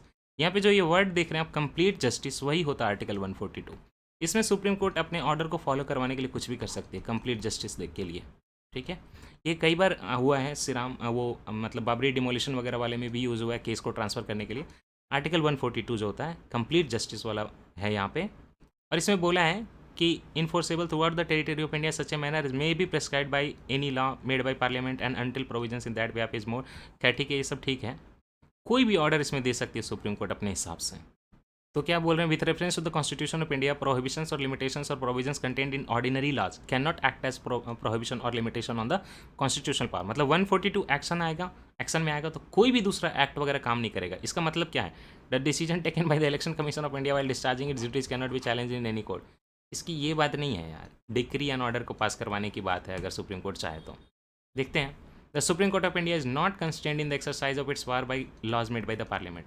अब इसके लिए पता है 142 पढ़ने की जरूरत नहीं थी, क्वेश्चन में ही इसका आंसर दिया हुआ है। एक बार पलट के देखिए, अच्छे से देखिए क्या क्या लिखा हुआ है। हम नहीं देख रहे हैं बाकी ऑप्शन, हम खाली ये पढ़ रहे हैं। हम ये पढ़ रहे हैं प्रोहिबिशंस और limitations by the ordinary laws can not act as prohibition और limitation on the constitutional power under 142। तो यही कहने का मतलब है ना कि 142 में जो पावर मिली हुई है सुप्रीम कोर्ट को, अगर सुप्रीम कोर्ट इसको यूज़ करना चाहे 142, तो बाकी जो ऑर्डिनरी पार्लियामेंट्री लॉज वगैरह जो हैं उसके थ्रू जो रेस्ट्रिक्शन आती है वो सारे खत्म हो जाएंगे। 142 जीत जाएगा, यही है ना, जीत जाएगा। 142 सबसे ऊपर, उसके नीचे बाकी सब कुछ, कंप्लीट जस्टिस। तो हमें आर्टिकल वगैरह पढ़ने की जरूरत नहीं है। The supreme court of India is not constrained in the exercise of its powers by laws made by the parliament. यही तो लिखा हुआ वहाँ पे। ऑर्डिनरी लॉज पार्लियामेंट वगैरह के जो लॉ हैं वो इसके सामने वीक हैं 142 के सामने। ओनली थिंग वाज दैट कि 142 लिखे वहाँ पे सुप्रीम कोर्ट स्टेटमेंट में नहीं लिखा हुआ था। आप स्टेटमेंट को फिर से देख लीजिए एक बार, मैं दिखा दे रहा हूँ। यहाँ पे सुप्रीम कोर्ट का मेंशन नहीं किया हुआ, तो उतना आपको याद रखना था। With reference to the constitution of India prohibitions और लिमिटेशंस और provisions contained in ordinary law can not of the provision limitation on the constitutional power under article 142। तो खाली कॉन्स्टिट्यूशनल पावर लिख दिया, ये नहीं दिया कि किसका पावर।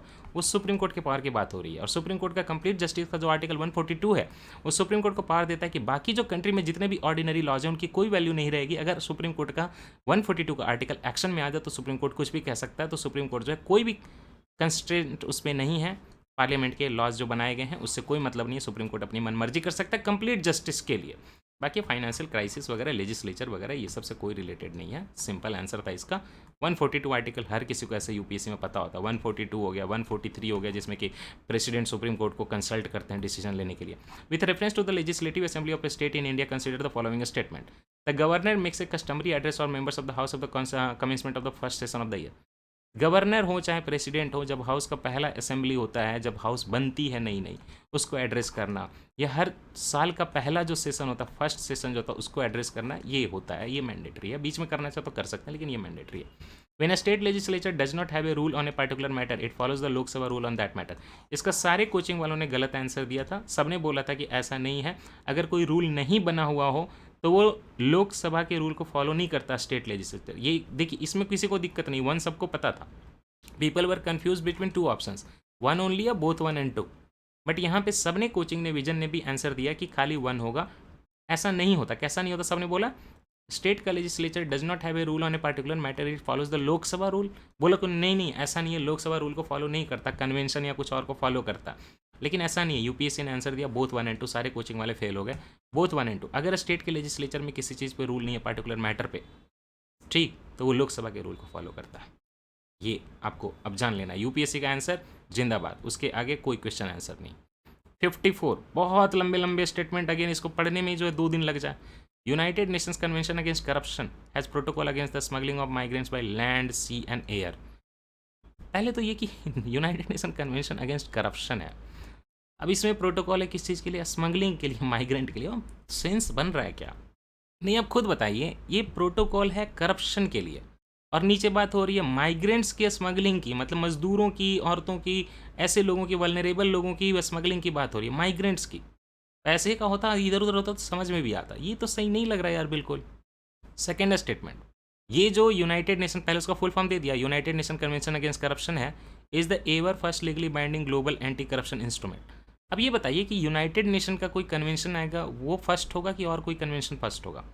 पूरी दुनिया का यूनाइटेड नेशन, करप्शन का जो वर्ड ही है, करप्शन वगैरह की जो इशू ही आया है, जल्दी जैसे जैसे डेमोक्रेसी हुई है उस टाइम पे ये चीज़ें आई हैं, करप्शन वगैरह। करप्शन होता पहले से रहा, राजा के टाइम से भी, बट न्यू अभी जो एरा चल रहा है उसमें करप्शन की जो बात हुई हुई है, कहीं ना कहीं डेमोक्रेसी वगैरह के साथ हुई है, क्योंकि गवर्नमेंट जो चलानी आती है उसमें करप्शन बीच में आता है, ब्यूरोक्रेटिक लोग बीच में आते हैं, नेतागण बीच में आते हैं, परेशान करते हैं, या कभी कभी प्राइम मिनिस्टर भी करप्ट हो सकते हैं, ऐसी भी चीज़ें हो सकती हैं।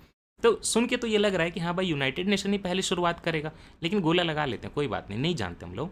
Highlight of the United Nation convention against transnational, अब देखिए, transnational organised crime is the inclusion of specific chapter aimed at returning assets to their rightful owners from whom they have been taken illicitly. United Nation convention against transnational organised crime, transnational organised crime, आपको क्या लगता है transnational organised crime किस बारे में होगा? Transnational organise crime कहीं ना कहीं माइग्रेंट्स वगैरह के बारे में होगा। यहाँ पे स्टेटमेंट रिवर्स करी हुई है, माइग्रेंट्स वाला जो है ऑर्गेनाइज क्राइम ट्रांसनेशनल आ जाएगा, करप्शन वाला जो है वहाँ पे एसेट रिटर्न करने की बात आ जाएगी। तो अभी तक हमें क्या लगा कि स्मगलिंग के लिए, माइग्रेंट्स के लिए करप्शन का तो नहीं यूज़ होगा, तो वन नहीं होगा। फिर दूसरा हमें क्या लगा कि United nation first ever legally binding होगा।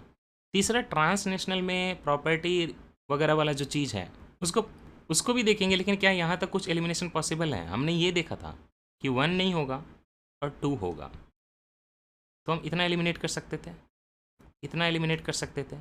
अब हम यहाँ पे 2 3 4 और 2 4 में कन्फ्यूज़न है, तो मिला जुला के हमें ये पता है अब कि 4 तो सही होने वाला है, क्योंकि 4 तो दोनों जगह कॉमन है। 4 कह रहा है United Nation Office on Drugs and Crime is mandated by its member states to assist in implementation of both.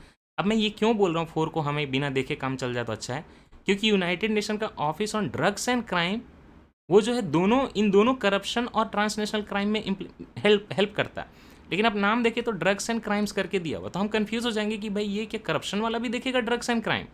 But हाँ दिखता है, ये सही बात है। लेकिन एग्जाम में दिक्कत क्यों नहीं आती? क्योंकि हमने 4 तो पहले ही मान लिया कि 4 तो आंसर में होना ही है, हम 2 ऑप्शन पे स्टक हैं, 4 होना ही है, तो ये जो मुश्किल वाला है वो हमें देखने की ज़रूरत नहीं थी।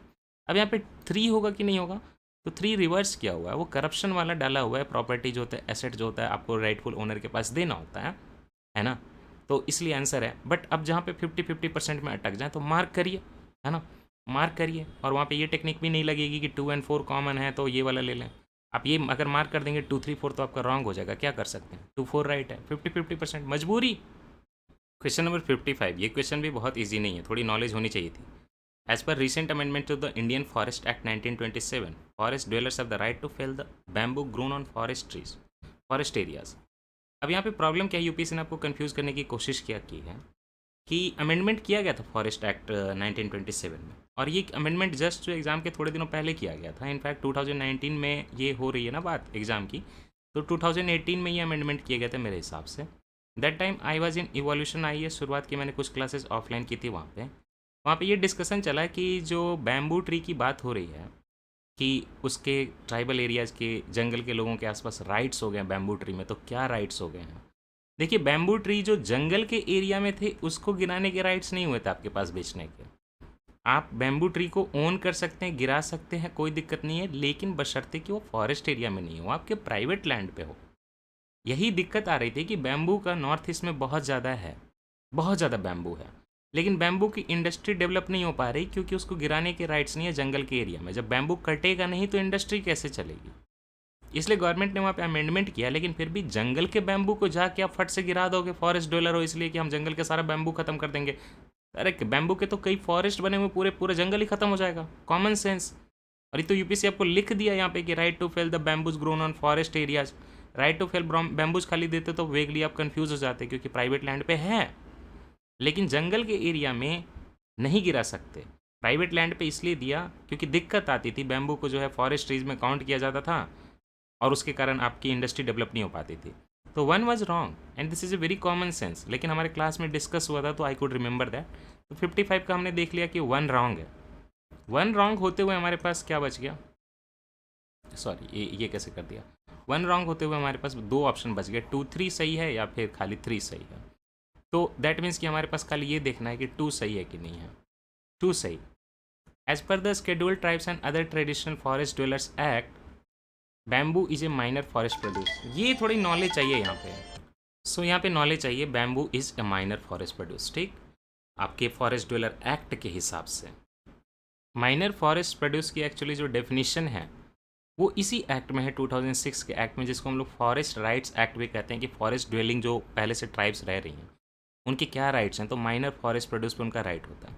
माइनर फॉरेस्ट प्रोड्यूस में ये बोला हुआ है कि non timber product, non timber लकड़ी ना हो ऐसी चीज़ों पे फॉरेस्ट ड्वेलर्स के राइट्स हैं, ओनरशिप है।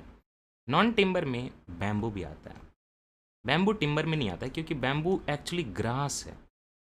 देखिए कन्फ्लिक्ट देख रहे हैं। As per the Scheduled Tribes and other traditional forest dwellers recognition of forest rights act 2006, bamboo is a minor forest produce. तो उन पे हक हो गया उनका, ये बात सही है। लेकिन पहले का जो 1927 का जो एक्ट था जिसमें अमेंडमेंट कर दिया गया बाद में, लेकिन जो पहले का एक्ट था उसमें बैम्बू को क्या था, ट्री की तरह काउंट किया जाता था। अब जैसे ही बैम्बू ट्री की तरह काउंट होगा तो वो टिम्बर में आ जाएगा, नॉन टिम्बर में नहीं आएगा। और फॉरेस्ट ड्वेलिंग एक्ट में देखें तो वहाँ पे नॉन टिम्बर में आ रहा, माइनर फॉरेस्ट प्रोड्यूस में आ रहा है। तो इसी कन्फ्लिक्ट को कम करने के लिए गवर्नमेंट ने क्या किया था कि ये जो 1927 का forest right, Indian forest act है 1927 का, उसमें चेंज किया और बोला कि जो फॉरेस्ट एरियाज में बैम्बू ग्रो कर रहा है, फॉरेस्ट एरिया में जो बैम्बू है उसको हम लोग क्या नहीं बोलेंगे, ट्री नहीं बोलेंगे। सॉरी, जो फॉरेस्ट एरिया में जो बैम्बू ग्रो कर रहा है वो ट्री रहेगा, लेकिन जो नॉन फॉरेस्ट एरिया में है, जो प्राइवेट लैंड में है, जो कम्युनिटी के अधिकार में है, नॉन फॉरेस्ट एरिया में बैम्बू को हम लोग ट्री नहीं बोलेंगे। बैम्बू को ट्री नहीं बोलेंगे तो प्राइवेट लैंड पे आप उसको गिराइए, काटिए, बेचिए, आपको कोई दिक्कत नहीं है। ये अमेंडमेंट की गई थी, फॉरेस्ट एरिया में अमेंडमेंट नहीं की थी। फॉरेस्ट एरिया में अभी भी बैम्बू ट्री है, ओके। नॉन फॉरेस्ट एरिया में बैम्बू ट्री की तरह काउंट नहीं होता। अब बायोलॉजिकली माने, बॉटनी की सुने तो बैम्बू ट्री नहीं है, बैम्बू ग्रास का टाइप है। तो 55 में 1 रॉन्ग हो गया कि अमेंडमेंट में फॉरेस्ट एरिया के लिए अमेंडमेंट नहीं किया गया था, नॉन फॉरेस्ट एरिया के लिए अमेंडमेंट किया गया था। तो हमने वहाँ से एलिमिनेट कर लिया था, क्या हमने वहाँ से एलिमिनेट कर लिया था, ये वाला ऑप्शन, ये वाला ऑप्शन। अब हमारे पास बचे हुए थे ये 2 ऑप्शन, 2 और 3 दोनों सही होगा कि 3 ओनली दोनों सही होगा। तो 2 के लिए मैंने आपको बताया कि जो फॉरेस्ट ड्वेलर्स एक्ट है, जिसको फॉरेस्ट राइट एक्ट भी बोलते हैं, FRA 2006, उसमें बैम्बू को माइनर फॉरेस्ट प्रोड्यूस में डाला गया है। कॉल वाल आते रहते हैं घर से। As per the Scheduled Tribes and other forest dwellers act, bamboo is a minor forest produce. Yes, non timber minor forest produce में बैम्बू को लिया गया, तो ये बात सही है। दूसरी बात कि जो FRA एक्ट है 2006 का, that allows ownership of minor forest produce to forest dwellers. Yes, ये जो वर्ड दिया हुआ ना ओनरशिप, इस पर फोकस करना है। और आपको देखिए ना, ये 1927 का जो एक्ट है, FRA जो एक्ट है, इसके बारे में एक्चुअली आपको पढ़ लेना चाहिए। और फॉरेस्ट सर्विसेज दे रहे तब तो पक्का पढ़ लेना चाहिए। ऐसे आंसर 2 3 होता है। इसमें नॉलेज के बिना आपका बहुत नहीं चलेगा। थोड़ा बहुत एलिमिनेशन आप कर सकते हैं, बट नॉलेज के बिना आप नहीं चलेगा। UPSC आपको कंफ्यूज भी कर देगा, बोल देगा कि भाई जंगल वाले एरिया में भी जो है फॉरेस्ट को गिरा सकते हैं। नहीं, ऐसा नहीं है, जंगल वाले एरिया में कुछ नहीं कर सकते। 56, which article of the constitution of India safeguards one's right to marry the persons one's choice. अब यहाँ पे आपको कन्फ्यूजन होगा कि आर्टिकल 19 भी हो सकता है क्या, आर्टिकल 21 भी हो सकता है क्या। 2 में तो कन्फ्यूजन होगा, बाकी में तो नहीं होंगे ना। इधर तो कन्फ्यूजन नहीं कर लोगे। आर्टिकल 25 29 में राइट टू रिलीजन वगैरह की बात नहीं होती, राइट टू मैरी, ठीक है। राइट टू मैरी अपने कास्ट में भी, इंटर कास्ट में भी लोगों को दिक्कत आ जाती है, रिलीजन की बात नहीं होती। तो वो सब में मत जाइए। या तो आप सोचेंगे कि आर्टिकल 19 में राइट टू फ्रीडम की बात कर रहा है, ओ माय गॉड, तो फ्रीडम है शादी करने की, 19 कर देते हैं 21। आप मुझे ये बताइए, कॉमन सेंस लगाइए, आर्टिकल 19 में हर राइट के पीछे एक रेस्ट्रिक्शन लगा हुआ है, लगा हुआ कि नहीं लगा हुआ। मैंने आपको लक्ष्मीकांत पढ़ाया है ये चैप्टर, फंडामेंटल राइट। ए से लेके जितना भी सारा राइट था, सबके पीछे कहीं ना कहीं एक रीजनेबल रेस्ट्रिक्शन था। कॉमन सेंस लगाइए, शादी करना है किसी को और किसी और से, तो वहाँ पे रीजनेबल रिस्ट्रिक्शन होगा क्या। मुझे शादी करनी है, जहाँ भी करनी है, जैसे करनी है, उसके पीछे गवर्नमेंट कोई रीजनेबल रिस्ट्रिक्शन लगाएगी कि नहीं, गवर्नमेंट को दिक्कत हो रही है शादी करने में, हाँ। तब तक तो कोई, जो सेम सेक्स की मैरिज की बात थी वो तब तक तो था ही नहीं ऐसा कुछ। तो उससे तो आप रिलेट ही नहीं करें कि नहीं, आप बोले लेस्बियन में तो अलाउड नहीं है, लड़कों में तो अलाउड नहीं है। वहाँ पे आप क्यों जा रहे हो, इंडियन कॉन्स्टिट्यूशन में वो सब सारी चीज़ें नहीं है, वो तो इंडियन पेनल कोड में है ना। उसकी बात छोड़ो आप सिंपल सोचो कि जब आर्टिकल 19 के हर फ्रीडम में रीजनेबल रिस्ट्रिक्शन है, और शादी करने में कोई रीजनेबल रिस्ट्रिक्शन होता ही नहीं, अगर आपकी एडल्ट की एज हो गई 18 साल 21 साल, ये एज मुझे बड़ी ख़राब लगती है। इसका मतलब ये है कि तीसरी क्लास की जो लड़की होगी उसका बॉयफ्रेंड हमेशा उससे 3 साल बड़ा होगा। 18 के बाद 19-20 की 3 साल का गैप है। छठी क्लास वाला थर्ड क्लास से प्यार करेगा तो थर्ड क्लास वाला लड़का किससे प्यार करेगा? क्योंकि 1 2 में तो कर नहीं सकता, 3 में कर नहीं सकता, तो जो स्कूल में नहीं आई है बच्ची उससे प्यार करेगा। ये तो गलत है यार। हर किसी को मौका बराबरी में होना चाहिए। लड़के की भी 18 कर दो, लड़की की भी 18 कर दो। मैं तो बोलूँ पता है कि 15-15 कर दो, सलट जाएंगे पहले ही, बाद में जो है हंगामा करते रहते हैं, ये नहीं हुआ, ब्रेकअप हो गया, ब्रेकअप हो गया, जो भी है। तो आर्टिकल 20 में होगा common sense. Now another common sense, article 21 एक ऐसा आर्टिकल है जिसमें लिखे जाने के बाद बहुत सारे राइट ऐड किए हुए हैं जो कि इम्प्लीमेंट आधे अधूरे होते हैं।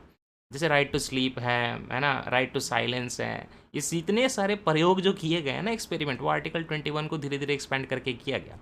आर्टिकल 21 मतलब राइट टू लाइफ, राइट। तो राइट टू लाइफ में बहुत चीज़ें बाद में ऐड की गई हैं, तो वो भी मान सकते हो कि मैरिज की बात तो कहीं नहीं देखी, तो आर्टिकल 21 में ही होगा। तो सिंपल कॉमन सेंस से सॉल्व होता, आपको कोई मेहनत करने की जरूरत नहीं थी। अब तक 56, 57।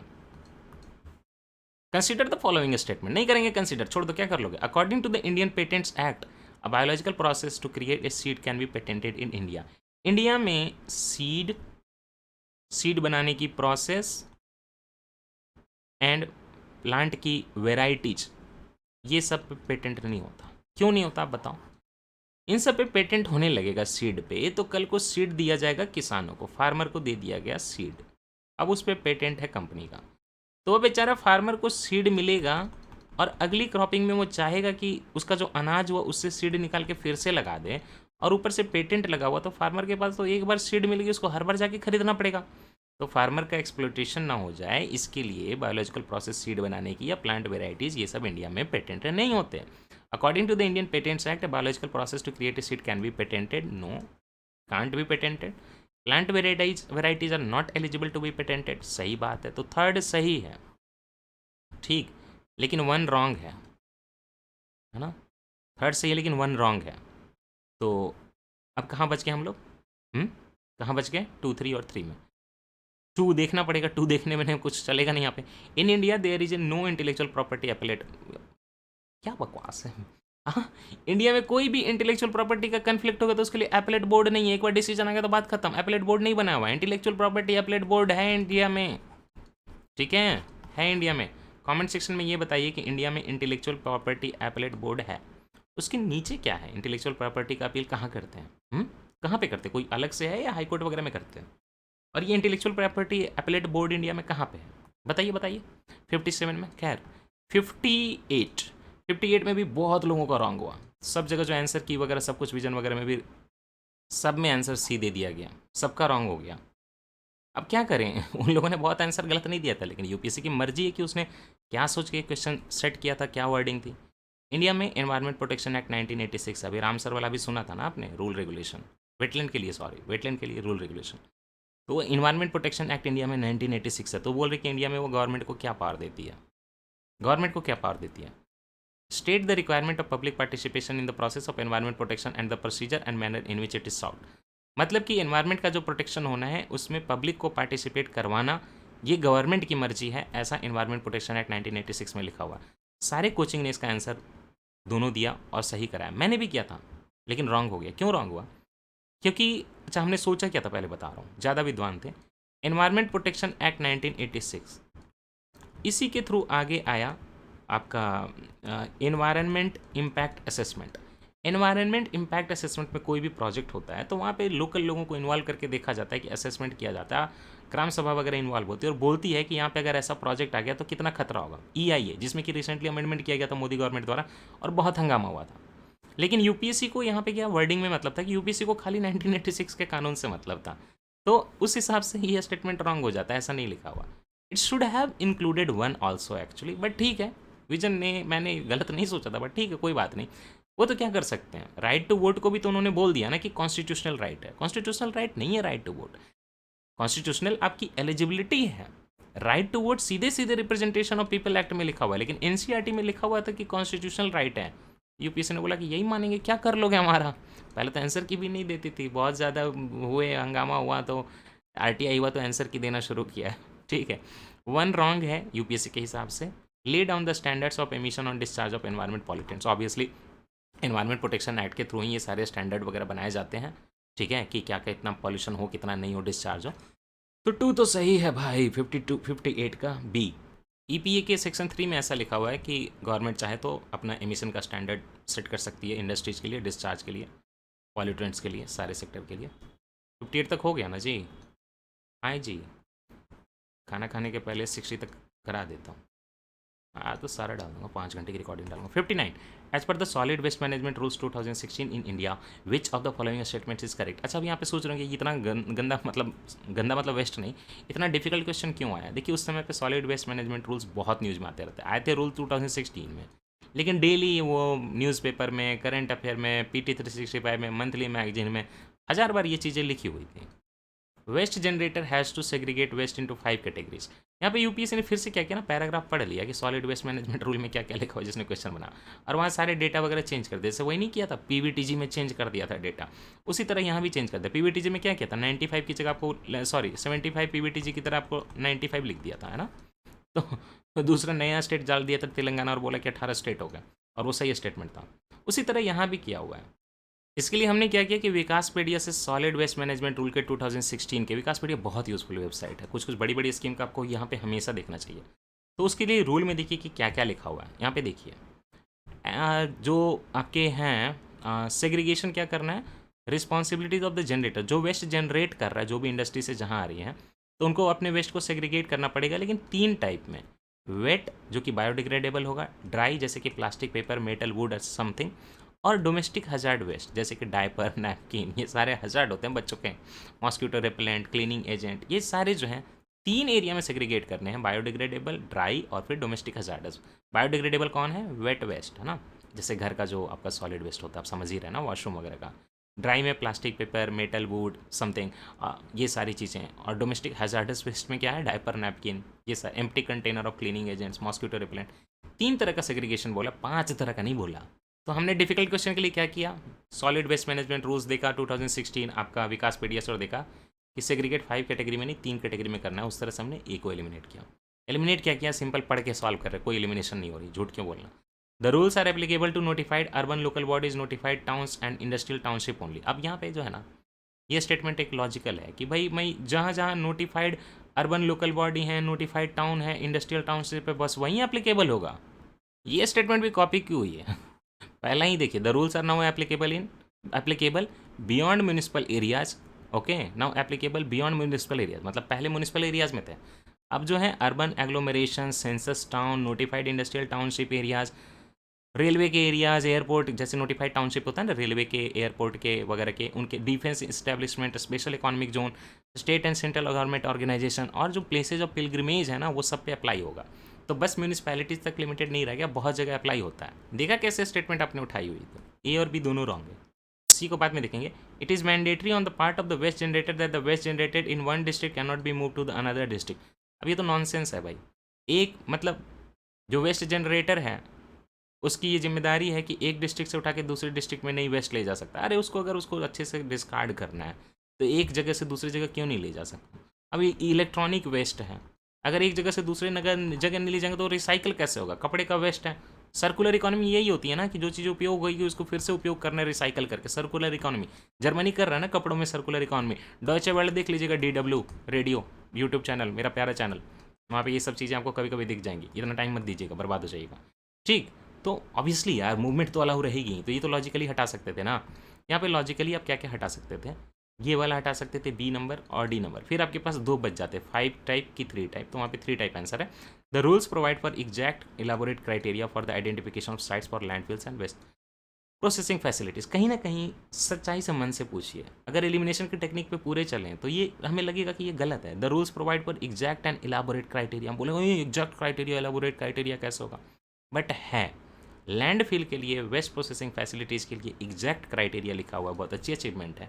और इस तरह से आंसर सी है। I know it was difficult between 2 options, but 50-50% take the risk. Consider the following statement, नहीं करेंगे कंसिडर, क्या कर लोगे। As per the industrial employment standing order central, सारे जो रूल्स पे क्वेश्चन पूछ लिया यार। As per the industrial employment standing order central amendment act rules 2018, ये इसमें क्या लिखा हुआ नहीं लिखा हुआ क्या, उससे कोई मतलब नहीं है। सीधे सीधे स्टेटमेंट देखिए, लॉजिकली सॉल्व हो जाएगा। If rules for fix term employment are implemented it becomes easier for the firms और companies to lay off workers. सही है कि नहीं है? यहाँ पे बहुत लोगों को कन्फ्यूजन होगा कि फिक्स टर्म एम्प्लॉयमेंट का मतलब रेगुलर एम्प्लॉयमेंट हो रहा है जिसमें हम 58 और 60 में रिटायर करते हैं। नहीं, फिक्स टर्म एम्प्लॉयमेंट मतलब होता है कि मैं जैसे बोलूँ आपको कि आप मेरे लिए काम करिए, जो आपका जुलाई का महीना बचा हुआ है और जितना अगस्त का बचा हुआ उतने में आप 2 महीने के लिए काम लीजिए, आप मेरे लिए MCQ बनाइए, मैं आपको इतना पेमेंट दूंगा। जो फिक्स टर्म एम्प्लॉयमेंट होती है ना, वो पे रोल पे नहीं जाती। बहुत लोगों को ये कन्फ्यूजन होगा कि पे रोल क्या होता है किसी ऑर्गेनाइजेशन का। जो सैलरी स्लिप बनती है प्रॉपर ना, वो होती है पे रोल, जहाँ पे EPFO वगैरह सब कुछ इंक्लूड होता है, प्रोविडेंट फंड वगैरह, जहाँ पे एम्प्लॉयर भी प्रोविडेंट फंड में आपके कंट्रीब्यूट करता है, वो सारी चीज़ें पे रोल होती हैं। और जो फिक्स टर्म एम्प्लॉयमेंट है ना, इसका अगर टर्म चेंज कर देते हैं ना तो आपके लिए बहुत ईजी हो जाता है। यही कॉन्ट्रैक्ट एम्प्लॉयमेंट है, पता है आपको? Fix term employment is contract employment. इस पे जो काम करता है उसको पेरोल में नहीं इंक्लूड किया जाता, इसलिए उसको निकालना, लाना, ले ऑफ करना, हटाना बहुत आसान हो जाता है, ईज ऑफ डूइंग बिजनेस हो जाता है। ओके, तो ये बात सही है। No notice of termination of employment shall be necessary in the case of temporary workman. Obviously temporary है वर्कमैन, वही फिक्स टर्म एम्प्लॉयमेंट को टेम्पररी यहाँ पे लिख दिया तो काम आसान कर दिया, इसके लिए कोई नोटिस ऑफ टर्मिनेशन नहीं देना पड़ता, किसी दिन भी निकाल दीजिए, कोई दिक्कत नहीं है। ये रूल इसलिए किए गए हैं, है ना, ये रूल इसलिए किए गए हैं ताकि जो ईज ऑफ डूइंग बिजनेस है फट से निकाल दीजिए, फट से इंक्लूड कर लीजिए, पेरोल पे मत रखिए, फिक्स टर्म के लिए रखिए, काम होना चाहिए। तो फ्रीलांसिंग वाले लोग खतरनाक, सावधान रहें, आपको कोई टर्मिनेशन का नहीं दिया जाएगा नोटिस, और कभी भी कंपनी निकाल देगी, पिंक स्लिप दे देते हैं, जो ले ऑफ करते हैं ना उसको पिंक स्लिप बोलते हैं। तो दोनों बातें सही हैं। प्रॉब्लम क्या है कि ना, फिक्स टर्म एम्प्लॉयमेंट डाल दिया, टेम्पररी डाल देते, कॉन्ट्रैक्ट डाल देते हैं तो हर कोई सॉल्व कर लेता। फिक्स टर्म सोचते लोग सोचे कि नहीं नहीं फिक्स टर्म करेंगे तब तो दिक्कत आ जाएगी, ले ऑफ करने में प्रॉब्लम आ जाएगी, तो ये स्टेटमेंट तो रॉन्ग है, इसलिए 2 ओनली। नहीं, temporary contract work is fix term. इसी के साथ क्वेश्चन नंबर 60 हो जाता है। नेक्स्ट में मिलेंगे तो 61 से 80 कर लेंगे। Thank you so much, tata bye bye, take care, stay happy, okay, stay energetic, tata bye.